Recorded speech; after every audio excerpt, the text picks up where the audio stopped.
অসমকাষ্ট YouTube চেনেলৰ অন্য এটা নতুন ভিডিঅ'ত আপোনালোক সকলোকে স্বাগতম জনাইছোঁ আৰু আজি হ'ল 12 ডিচেম্বৰ। আজিৰ দিনটোৰ কেইবাটাও গুৰুত্বপূৰ্ণ খবৰ আপোনালোকৰ লগত শ্বেয়াৰ কৰিবলৈ ওলাইছোঁ। আজিৰ দিনটোত অৰুণোদয় আঁচনি, চৰকাৰী ঘৰ, PM কিষাণ লগতে দেশ বিদেশৰ কেইবাটাও গুৰুত্বপূৰ্ণ খবৰ আপোনালোকৰ লগত শ্বেয়াৰ কৰা হ'ব। ভিডিঅ'টো শেষলৈকে চাব। আজিৰ দিনটোৰ সকলোখিনি খবৰ আপোনালোকে এটা ভিডিঅ'তে চাব পাৰিব। শেষত ভিডিঅ'টো শ্বেয়াৰ কৰি দিব যাতে সকলোৱে এই খবৰখিনি চাব পাৰে। দিব বিচাৰিছোঁ আজিৰ দিনটোৰ প্ৰথমটো খবৰ। 12 ডিচেম্বৰত অৰ্থাৎ আজি ৰাজ্যবাসীৰ বাবে আহিব বিগ নিউজ, কাৰণ আজি জুবিন গাৰ্গ ঘটনাৰ চাৰ্জশ্বিট আদালতত দাখিল কৰা হ'ব। ফল পাব জাষ্টিছ ফৰ জুবিন গাৰ্গৰ যুদ্ধই। প্ৰতিজন অসমীয়া এই দিনটোৰ বাবে ৰৈ আছে।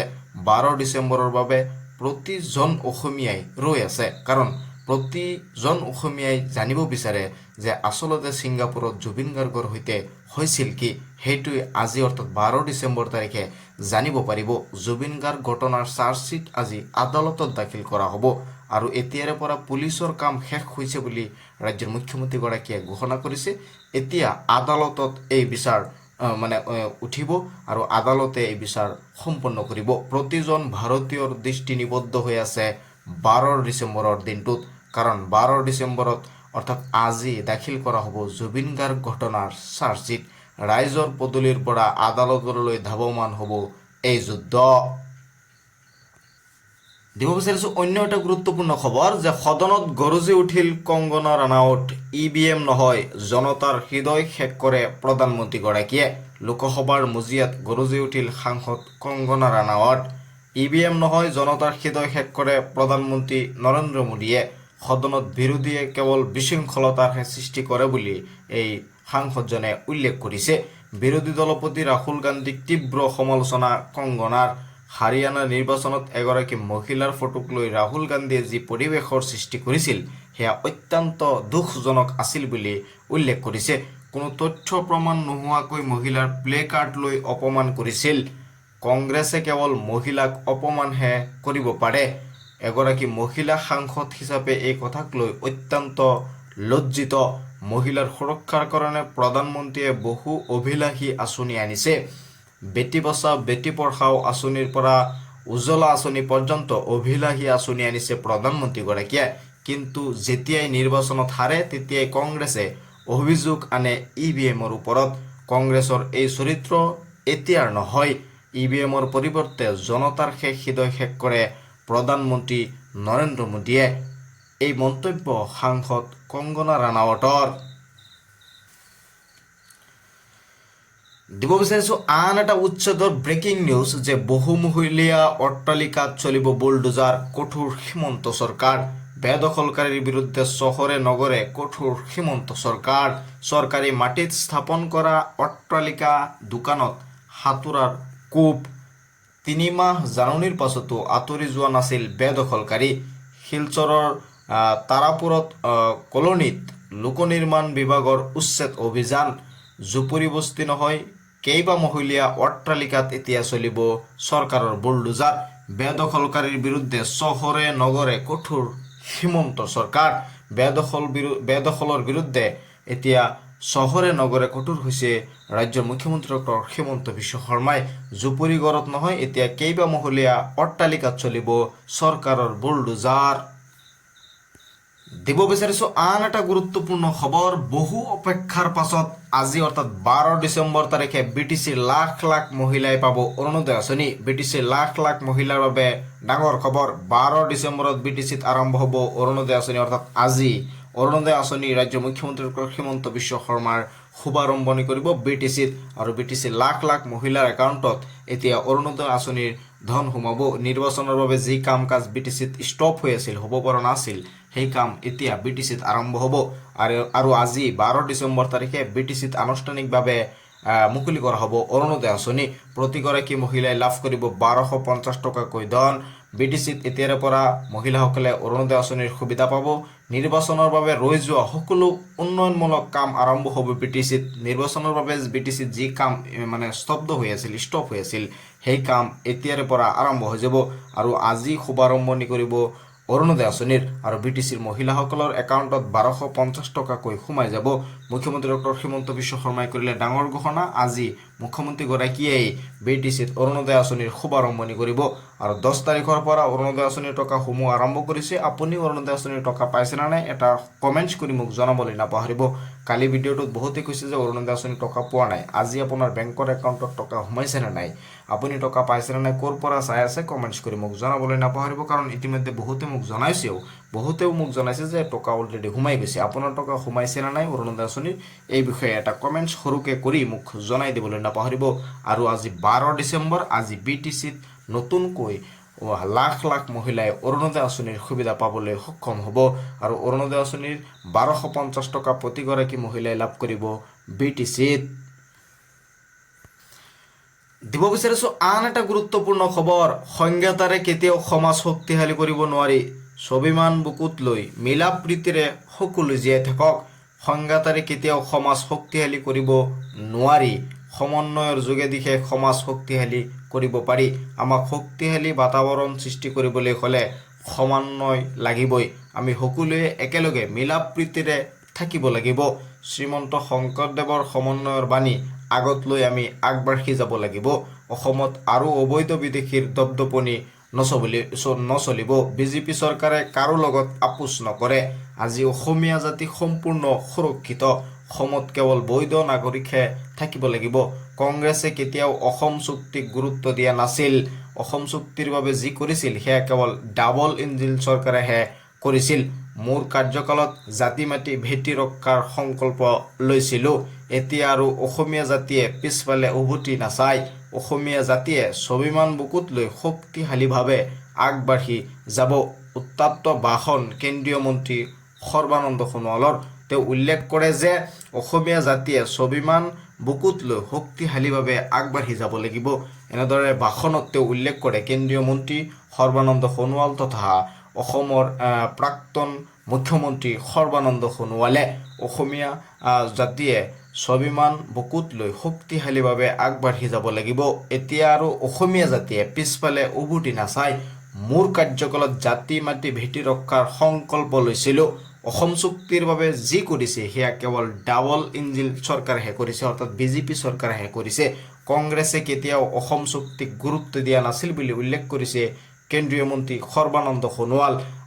অসমত কেৱল বৈধ নাগৰিকহে থাকিব। আজি অসমীয়া জাতি সম্পূৰ্ণ সুৰক্ষিত। বিজেপি চৰকাৰে কাৰো লগত আপোচ নকৰে। অসমত আৰু অবৈধ বিদেশীৰ দপদপনি নচলে বুলি উল্লেখ কৰে কেন্দ্ৰীয় মন্ত্ৰী সৰ্বানন্দ সোণোৱাল তথা অসমৰ প্ৰাক্তন মুখ্যমন্ত্ৰী সৰ্বানন্দ সোণোৱালে। শ্ৰীমন্ত শংকৰদেৱৰ সমন্বয়ৰ বাণী আগত লৈ আমি আগবাঢ়ি যাব লাগিব বুলি তেওঁ উল্লেখ কৰিছে। আমি সকলোৱে একেলগে মিলা প্ৰীতিৰে থাকিব লাগিব বুলি তেওঁ উল্লেখ কৰিছে। দিব বিচাৰিছো আন এটা অত্যন্ত দুখজনক খবৰ যে অসমৰ পৰা অৰুণাচললৈ শ্ৰমিক কঢ়িয়াই নিয়া বাহনৰ ভয়ংকৰ দুৰ্ঘটনা। পাহাৰৰ পৰা ট্ৰাক বাগৰি 22জনকৈ শ্ৰমিকৰ কৰুণ মৃত্যু হৈছে। মৃত শ্ৰমিকসকলৰ ভিতৰত আছে অসমৰ 19জন শ্ৰমিক। তিনিচুকীয়া গেলাপুখুৰীৰ পৰা অৰুণাচললৈ গৈছিল শ্ৰমিকৰ দলটো। 23জন শ্ৰমিকৰ ভিতৰত মাত্ৰ এজনকহে জীৱিত অৱস্থাত উদ্ধাৰ কৰা হৈছে। অৰুণাচলৰ হাইলং চাকলাগাম পথৰ মেটিলিয়াংগৰ সমীপত এই ঘটনা সংঘটিত হৈছে। সোমবাৰে সংঘটিত হৈছিল এই হিৰণকাৰী দুৰ্ঘটনাটো। অসমৰ পৰা অৰুণাচললৈ শ্ৰমিক কঢ়িয়াই নিয়া বাহনৰ ভয়ংকৰ দুৰ্ঘটনা সংঘটিত হৈছে। পাহাৰৰ পৰা ট্ৰাক বাগৰি 22জনকৈ শ্ৰমিকৰ কৰুণ মৃত্যু হৈছে। এই 22জন শ্ৰমিকৰ ভিতৰত 19জন শ্ৰমিকে আছিল অসমৰ। মাত্ৰ এজন শ্ৰমিককহে ইয়াৰ পৰা জীৱিত উদ্ধাৰ কৰিব পাৰিছে আৰু বাকী 22জন শ্ৰমিকে থিতাতেই মৃত্যু হোৱা সংঘটিত হৈছে। আৰু এই 22জন শ্ৰমিকৰ ভিতৰত অসমৰ আছিল 19জন শ্ৰমিক। পাহাৰৰ পৰা ট্ৰাক বাগৰি 22জনকৈ শ্ৰমিকৰ কৰুণ মৃত্যু হৈছে। এই ট্ৰাকটো অসমৰ পৰা অৰুণাচলত কৰ্মসূত্ৰে গৈছিল শ্ৰমিকসকলক লৈ। অসমৰ পৰা অৰুণাচললৈ শ্ৰমিক কঢ়িয়াই নিয়া বাহনৰ ভয়ংকৰ পথ দুৰ্ঘটনা হৈছে। পাহাৰৰ পৰা ট্ৰাক বাগৰি 22জনকৈ শ্ৰমিকৰ কৰুণ মৃত্যু হৈছে। আৰু এই 22জন শ্ৰমিকৰ ভিতৰত এই মৃত শ্ৰমিকসকলৰ ভিতৰত আছে অসমৰ 19জন শ্ৰমিক।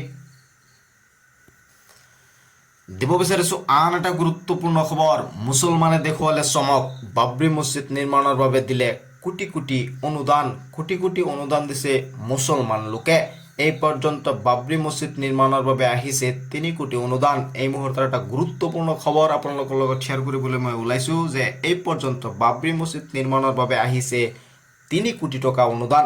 মছজিদ নিৰ্মাণত ব্যয় হ'ব প্ৰায় 65 কোটি টকা। মছজিদটো নিৰ্মাণ কৰিবলৈ 65 কোটি টকাৰ দৰকাৰ হ'ব আৰু এই পৰ্যন্ত 3 কোটি টকা দান উঠিছে। পশ্চিমবংগৰ মুৰ্ছিদাবাদত নিৰ্মাণ কৰা হ'ব বাবৰি এই মছজিদটো। 6 ডিচেম্বৰত স্থাপন কৰা হৈছিল বাবৰি মছজিদৰ আধাৰশিলা আৰু ইতিমধ্যে বাবৰি মছজিদ নিৰ্মাণৰ ক্ষেত্ৰত এই পৰ্যন্ত বাবৰি মছজিদ নিৰ্মাণৰ বাবে আহিছে 3 কোটি টকাৰ অনুদান, অৰ্থাৎ মানুহে 3 কোটি টকালৈকে দান দিছে। মছজিদ নিৰ্মাণত সৰ্বমুঠ ব্যয় হ'ব 65 কোটি টকা। পশ্চিমবংগৰ মুৰ্ছিদাবাদত নিৰ্মাণ কৰা হ'ব এই বাবৰি মছজিদটো। 6 ডিচেম্বৰত স্থাপন কৰা হৈছিল বাবৰি মছজিদৰ আধাৰশিলা। দিব বিচাৰিছোঁ উচ্ছেদক লৈ আন এটা গুৰুত্বপূৰ্ণ খবৰ যে মধ্য অসমত 6,000 বিঘাত ভূমিত চলিব উচ্ছেদ, 1250টা পৰিয়ালত হাহাকাৰ। এই মুহূৰ্তৰ এটা গুৰুত্বপূৰ্ণ খবৰ আপোনালোকৰ লগত শ্বেয়াৰ কৰিবলৈ লৈছোঁ যে মধ্য অসমত এতিয়া সৰ্ববৃহৎ উচ্ছেদ অভিযান আৰম্ভ হ'ব। 6,000 বিঘা ভূমিত চলিব উচ্ছেদ অভিযান আৰু এই 6,000 ভূমি বিঘাত 1250টা পৰিয়ালত বসবাস কৰিছিল। এই 1250টা পৰিয়ালে 6,000 বিঘা ভূমিত বসবাস কৰিছিল। এতিয়া এই 6,000 বিঘা ভূমিত সৰ্ববৃহৎ উচ্ছেদ অভিযান আৰম্ভ কৰিব মধ্য অসমত। 1250টা পৰিয়ালত হাহাকাৰৰ সৃষ্টি হৈছে। হোজাইৰ 6,000 বিঘা ভূমিত চলিব উচ্ছেদ অভিযান। 1250টা পৰিয়াললৈ বন বিভাগৰ জাননী প্ৰেৰণ কৰা হৈছে। ইতিমধ্যে জাননী অলৰেডি দি দিয়া হ'ল। এই 1250টা পৰিয়াল ইতিমধ্যে তেওঁলোকে এই ভূমি এৰিবলৈ জাননী দিয়া হ'ল আৰু এই 6,000 বিঘা ভূমিত অতি সোনকালেই উচ্ছেদ অভিযান আৰম্ভ কৰিব প্ৰশাসনে। যমুনা মৰডাঙ্গা সংৰক্ষিত বনাঞ্চলত বেদখল আছিল পৰিয়ালকেইটাই। যমুনা গাঁও উদমাৰী পৰিয়াল গনিয়াৰ পাৰকে ধৰি বৃহৎ অঞ্চলত চলিব এই উচ্ছেদ অভিযান। উচ্ছেদৰ পূৰ্বেই বেদখলকাৰীৰ মাজত হাহাকাৰৰ সৃষ্টি হৈছে। যমুনা মৰডাঙ্গা সংৰক্ষিত বনাঞ্চলত বেদখল আছিল এই পৰিয়ালকেইটাই আৰু প্ৰশাসনে ইতিমধ্যে জাননী প্ৰেৰণ কৰিছে। বন বিভাগে জাননী প্ৰেৰণ কৰিছে যমুনা মৰডাঙ্গা সংৰক্ষিত বনাঞ্চলত বেদখল কৰি আছিল এই পৰিয়ালকেইটাই। উচ্ছেদৰ পূৰ্বেই বেদখলকাৰীৰ মাজত ইতিমধ্যে হাহাকাৰৰ সৃষ্টি হৈছে। যমুনা গাঁও উদমাৰী গনিয়াৰ পাৰকে ধৰি বৃহৎ অঞ্চলত চলিব এতিয়া উচ্ছেদ অভিযান। দিব বিচাৰিছোঁ আন এটা গুৰুত্বপূৰ্ণ খবৰ, যিসকলে নেকি চৰকাৰী ঘৰৰ টকা পোৱা নাই। ইতিমধ্যে 9 ডিচেম্বৰ তাৰিখে চৰকাৰী ঘৰৰ টকা মুকলি কৰি দিছে চৰকাৰে। আপুনি যদি চৰকাৰী ঘৰৰ টকা পোৱা নাই তেনেহ'লে আপুনি চিন্তিত হ'ব নালাগে, কাৰণ যিসকলে চৰকাৰী ঘৰৰ টকা পোৱা নাই সেইসকলক সামৰি এতিয়া আৰু 30 লাখ পৰিয়ালে চৰকাৰী ঘৰ পাবলৈ সক্ষম হ'ব বুলি মুখ্যমন্ত্ৰীগৰাকীয়ে উল্লেখ কৰিছে। চৰকাৰী ঘৰ নোপোৱাসকলৰ বাবে আহি গ'ল ভাল খবৰ। ৰাজ্যত নতুনকৈ আৰম্ভ 30 লাখ পৰিয়ালে লাভ কৰিব PMAYৰ ঘৰ, অৰ্থাৎ প্ৰধানমন্ত্ৰী আৱাস যোজনাৰ অধীনত ৰাজ্যত আকৌ 30 লাখ লোকে চৰকাৰী ঘৰ পাবলৈ সক্ষম হ'ব। যদি আপুনি 9 ডিচেম্বৰ তাৰিখে চৰকাৰী ঘৰৰ টকা পোৱা নাই, আপোনাৰ ঘৰ যদি চেংচন হোৱা নাই, তেনেহ'লে আপুনি চিন্তিত হ'ব নালাগে। চৰকাৰে আকৌ নতুনকৈ 30 লাখ ঘৰ দিব বুলি উল্লেখ কৰিছে। স্ক্ৰীণত হয়তো আপোনালোকে দেখা পাইছে চৰকাৰী ঘৰ নোপোৱাসকলৰ বাবে আহি গ'ল ভাল খবৰ। ৰাজ্যত নতুনকৈ আৰু 30 লাখ পৰিয়ালে লাভ কৰিব প্ৰধানমন্ত্ৰী আৱাস যোজনাৰ ঘৰ। চৰকাৰী ঘৰ নোপোৱাসকলৰ বাবে আহি গ'ল ডাঙৰ খবৰ। ৰাজ্যত নতুনকৈ আৰু 30 লাখ পৰিয়ালে লাভ কৰিব PMAYৰ ঘৰ, অৰ্থাৎ প্ৰধানমন্ত্ৰী আৱাস যোজনাৰ ঘৰ। নতুনকৈ আৰু 30 লাখ মানুহে কৰিছে জিঅ' টেগিং। 9 ডিচেম্বৰত চৰকাৰে যিহেতু টকা মুকলি কৰি দিছে, আপুনি চৰকাৰী ঘৰৰ টকা পাইছে নে নাই কমেণ্টছ কৰি জনাবলৈ নাপাহৰিব। আপোনাৰ ঘৰটো চেংচন হৈছে নে নাই, আপুনি নিজে ঘৰতে বহি নিজৰ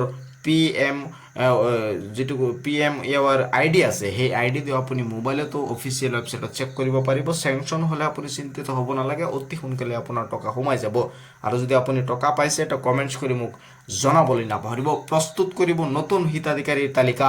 চৰকাৰী ঘৰৰ বাবে এতিয়া নতুনকৈ হিতাধিকাৰীৰ তালিকা প্ৰস্তুত কৰা হ'ব, কাৰণ বহু ভুৱা হিতাধিকাৰী চৰকাৰী ঘৰৰ তালিকাত সোমাইছে বুলি বিভাগীয় মন্ত্ৰীয়ে ইতিমধ্যে ঘোষণা কৰিছে। গতিকে আকৌ নতুনকৈ এই চৰকাৰী ঘৰৰ তালিকা প্ৰস্তুত কৰা হ'ব বুলি উল্লেখ কৰা হৈছে। প্ৰস্তুত কৰিব নতুন হিতাধিকাৰীৰ তালিকা। কোনো দৰিদ্ৰ পৰিয়াল বাদ নপৰে পকী ঘৰ লাভৰ পৰা। পকীঘৰ লাভৰ পৰা কোনো দৰিদ্ৰ পৰিয়ালেই বাদ নপৰে বুলি উল্লেখ কৰা হৈছে। যিসকল হিতাধিকাৰী নেকি কেঁচা ঘৰ আছে আৰু আপুনি যদি কেঁচা ঘৰত থাকে তেনেহ'লে চৰকাৰী ঘৰ আপুনি নিশ্চয় পাব। 100% আপুনি ঘৰ পাবলৈ সক্ষম হ'ব। জাষ্ট আপুনি জিঅ' টেগিং কৰি অফিচিয়েল ৱেবছাইটত আপলোড কৰক। মুখ্যমন্ত্ৰী ডক্টৰ হিমন্ত বিশ্ব শৰ্মাই কৰিলে ডাঙৰ ঘোষণা। এই চৰকাৰী ঘৰক লৈ ৰাজ্যৰ মুখ্যমন্ত্ৰী ডক্টৰ হিমন্ত বিশ্ব শৰ্মাৰ বৃহৎ ঘোষণা কৰা দেখা গৈছে। চৰকাৰী ঘৰ নোপোৱাসকলৰ বাবে আহি গ'ল ভাল খবৰ। যিসকলে নেকি চৰকাৰী ঘৰ পোৱা নাছিলে আপোনালোক চিন্তিত হ'ব নালাগে, কাৰণ ৰাজ্যত পুনৰ 30 লাখ পৰিয়ালে লাভ কৰিব PMAYৰ ঘৰ। গতিকে জিঅ' টেগিং যদি কৰা নাই জিঅ' টেগিং কৰাই লওক, আৰু যদি জিঅ' টেগিং কৰিছিলে তেনেহ'লে আপুনি নিশ্চিত থাকক, কাৰণ চৰকাৰী ঘৰ নোপোৱাসকলৰ বাবে আহি গ'ল এটা ভাল খবৰ। ইতিমধ্যে যিসকলে নেকি ঘৰ পোৱা নাই 30 লাখ পৰিয়ালক আকৌ চৰকাৰে ঘৰ দিব বুলি উল্লেখ কৰিছে। দিব বিচাৰিছোঁ অন্য এটা গুৰুত্বপূৰ্ণ খবৰ। বহুতে বিভিন্ন সময়ত সুধি থাকে যে বিনামূলীয়া ই ৰিক্সা আমি কেনেকৈ পাম, বিনামূলীয়া ই ৰিক্সা আপোনাৰ লাগে নেকি? ডিচেম্বৰৰ পৰা আৰম্ভ হৈ গৈছে অলৰেডি অনলাইনৰ আবেদন। আপুনি যদি আবেদন কৰা নাই অতি সোনকালে কৰিব পাৰিব। কেনেকৈ কৰিব পাৰিব সবিশেষ চাব পাৰিব। শীঘ্ৰেই কৰক আবেদন। অনলাইন আবেদনৰ অন্তিম তাৰিখ 30 ডিচেম্বৰ। মাত্ৰ 30 ডিচেম্বৰলৈকে অনলাইনৰ অন্তিম তাৰিখ আছে। আপুনি যদি অনলাইন আবেদন কৰা নাই কেনেকৈ কৰিব লাগিব সবিশেষ চাব পাৰিব। নহ'লে আপুনি ইউটিউবতো ভিডিঅ' পাই যাব, আপুনি তাত চাইও এপ্লাই কৰিব পাৰিব। ফৰ্ম নোপোৱাসকলেও চিন্তা কৰিব নালাগে। যিসকলে ফৰ্ম পোৱা নাই চিন্তা কৰিব নালাগে, অনলাইন যোগেও আপুনি আবেদন কৰিব পাৰিব। অফলাইনত কোনো ফৰ্মৰ আপোনাৰ দৰকাৰ নাই। আপুনি অনলাইনৰ জৰিয়তেও আপুনি এপ্লাই কৰিব পাৰিব। অনলাইন আবেদনৰ বাবে মুকলি কৰা হ'ল ৱেবছাইট www.linguisticminority.com। এই ৱেবছাইটত কৰিব পাৰিব আপুনি আবেদন। ভাষিক সংখ্যালঘুসকলে কৰক আবেদন। বাৰ্ষিক আয়ৰ প্ৰমাণ পত্ৰ, পান কাৰ্ড, আধাৰ কাৰ্ড আৰু ভোটাৰ কাৰ্ড আৰু পাছপোৰ্ট সাইজৰ ফটো হ'লেই আপুনি কৰিব পাৰিব আবেদন। অনলাইন যোগে কৰিব পাৰিব এই ই ৰিক্সাৰ কাৰণে আবেদন। অনলাইন আবেদনৰ বাবে মুকলি কৰা হ'ল ৱেবছাইট। ইতিমধ্যে ৱেবছাইট মুকলি কৰি দিয়া হৈছে। আপুনি যদি ৱেবছাইটটো নাজানে স্ক্ৰীণত হয়তো আপোনালোকে দেখা পাইছে, মই আপোনালোকক আকৌ দেখুৱাই দিব বিচাৰোঁ। www.linguisticminority.com এই ৱেবছাইটত আপুনি আবেদন কৰিব পাৰিব। আৰু আবেদনৰ অন্তিম তাৰিখ হ'ল 30 ডিচেম্বৰ। 30 ডিচেম্বৰৰ পাছত কিন্তু আপুনি আবেদন কৰিব নোৱাৰিব। আপুনি যদি আবেদন কৰিব বিচাৰে তেনেহ'লে 30 ডিচেম্বৰৰ আগতে অনলাইনৰ জৰিয়তে আপুনি আবেদন কৰিব লাগিব বিনামূলীয়া ই ৰিক্সা পাবৰ কাৰণে। দিব বিচাৰিছোঁ আন এটা গুৰুত্বপূৰ্ণ খবৰ। যিহেতু ডিচেম্বৰ মাহ শেষ হ'বলৈ ধৰিছে আৰু বনভোজ খাবলৈ বহুতেই যাব, গতিকে বনভোজকাৰীলৈ আহি গ'ল নিৰ্দেশনা। যদি আপুনি পিকনিক খাব বিচাৰে তেনেহ'লে আপুনি এই নীতি নিৰ্দেশনাকেইটা মানিব লাগিব। এই 5টা নিয়ম আপোনাৰ মানিব লাগিব। যদি এই নিয়মকেইটা নামানে তেনেহ'লে আপুনি বিপদত পৰিব পাৰে। মানিব লাগিব এই নিয়মকেইটা। নিয়ম ভংগ কৰিলেই বিশাস হ'ব জৰিমনা। বনভোজ খাবলৈ যোৱাৰ সময়ত অত্যাধিক উচ্চ প্ৰাবল্যৰ ছাউণ্ড ছিষ্টেম বজাব নোৱাৰিব। পিকনিকত দেখা যায় যে যিসকলে নেকি পিকনিক খাব যায় তেওঁলোকে উচ্চ প্ৰাবল্যৰ ছাউণ্ড ছিষ্টেম অৰ্থাৎ ডিজে ছিষ্টেম তেওঁলোকে ইউজ কৰে, ডিজে বজায়। এইটো এতিয়াৰ পৰা কৰিব নোৱাৰিব। উচ্চ প্ৰাবল্যত আপুনি বজাব নোৱাৰিব। বনভোজ খাবলৈ যোৱাৰ সময়ত অত্যাধিক উচ্চ প্ৰাবল্যৰ ছাউণ্ড ছিষ্টেম বজাব নোৱাৰিব। বনভোজস্থলী পৰিষ্কাৰ পৰিচ্ছন্ন কৰি ৰাখিব লাগিব। য'ত আপুনি পিকনিক খাব যাব পিকনিক স্পটটো আপোনাৰ কি কৰিব লাগিব পৰিষ্কাৰ পৰিচ্ছন্ন কৰি থৈ আহিব লাগিব। সুৰাপান কৰি উদ্ভণ্ডালি কৰিব নোৱাৰিব। বহুতে মদ্যপান কৰি গাড়ী চলায় আৰু ড্ৰাইভাৰ হেণ্ডিমেনেও কি কৰে সুৰাপান কৰি মদ পান কৰি গাড়ী চলায়। এইটো এতিয়াৰ পৰা কৰিব নোৱাৰিব, কাৰণ ৰাস্তাত এতিয়া পুলিচে কি কৰে চেকিং কৰে। যদি ধৰা পৰে তেনেহ'লে আপুনি বিপদত পৰিব, আপোনাক জৰিমনা বিঘা হ'ব। গতিকে সাৱধানে আপুনি পিকনিক খাবলৈ যাব, এই সুৰাপান কৰি নাযাব। যিহেতু সুৰাপান কৰি গ'লে বিভিন্ন ধৰণৰ এক্সিডেণ্ট বা দুৰ্ঘটনাৰ সৃষ্টি হয়। গতিকে প্ৰশাসনে এই ব্যৱস্থা ইতিমধ্যে কৰিছে। বনভোজ খোৱাৰ পিছত সকলো ডিছপ'জেল প্লেট গ্লাছ ডাষ্টবিনত পেলাব লাগিব। এইসমূহ যি ডিছপ'জেল আছে আপোনাৰ লেতেৰা বস্তু আছে প্লেট আছে বা গ্লাছ আছে এইসমূহ আপুনি কি কৰিব লাগিব ডাষ্টবিনত পেলাব লাগিব। য'তে ত'তে পেলাব নোৱাৰিব। কোনো ধৰণৰ লেতেৰা আৱৰ্জনা জান জুৰিত পেলাব নোৱাৰিব বুলি ইতিমধ্যে উল্লেখ কৰা হৈছে। চালক হেণ্ডিমেনে সুৰাপান কৰি বাহন চলাব নোৱাৰিব, কাৰণ পুলিচে সদায় চেক কৰি থাকে। গতিকে চালক হেণ্ডিমেনে আপুনি সুৰাপান কৰি বনভোজ বা পিকনিক খাবলৈ নাযাব। গ'লে আপুনি বিপদত পৰিব। বাইক আৰক্ষীয়ে বনভোজ খাবলৈ যোৱাৰ সময়ত মানিব লাগিব এই নীতি নিৰ্দেশনা। আনন্দৰ নামত বিপদ চপাই নানিব। বনভোজ খোৱাৰ পিছত সকলো ডিছপ'জেল প্লেট গ্লাছ ডাষ্টবিনত পেলাব লাগিব। এইসমূহ নিয়ম যদি আপুনি নামানে, নিয়ম ভংগ কৰিলেই বিশাস হ'ব জৰিমনা। আপুনি যদি নিয়মসমূহ ভংগ কৰে তেনেহ'লে আপোনাক জৰিমনা বিহা হ'ব। বনভোজ খোৱাৰ পিছত সকলো ডিছপ'জেল প্লেট গ্লাছ ডাষ্টবিনত পেলাব লাগিব বুলি উল্লেখ কৰা হৈছে। আনন্দৰ নামত বিপদ চপাই নানিবলৈ কোৱা হৈছে। বাইক আৰোহীয়ে বনভোজ খাবলৈ যোৱাৰ সময়ত মানিব লাগিব এই নীতি নিৰ্দেশনা। চালক হেণ্ডিমেনে সুৰাপান কৰি বাহন চলাব নোৱাৰিব। বনভোজ খাবলৈ যাওঁতে আপোনালোকে পিকনিক খাবলৈ যাওঁতে এই নিয়মসমূহ এতিয়াৰ পৰা মানি চলিব লাগিব। এই খবৰসমূহ শ্বেয়াৰ কৰি দিব যাতে এই গুৰুত্বপূৰ্ণ খবৰসমূহ সকলোৱে যাব পাৰে। আজিৰ এই ভিডিঅ'টোত বহুখিনি খবৰ আপোনালোকৰ লগত মই শ্বেয়াৰ কৰিছোঁ। ভিডিঅ'টো শ্বেয়াৰ কৰি দিয়ক যাতে সকলোৱে চাব পাৰে। মোৰ চেনেলটো ছাবস্ক্ৰাইব কৰি দিয়ক যাতে মই পৰৱৰ্তী খবৰ আপলোড কৰিলে আপোনালোকে অতি সহজতে সেই খবৰসমূহ চাব পাৰে। ভিডিঅ'টো শ্বেয়াৰ কৰিবলৈ নাপাহৰিব। চাই থাকিব আপোনালোকৰ আপোন চেনেল অসম কাষ্ট।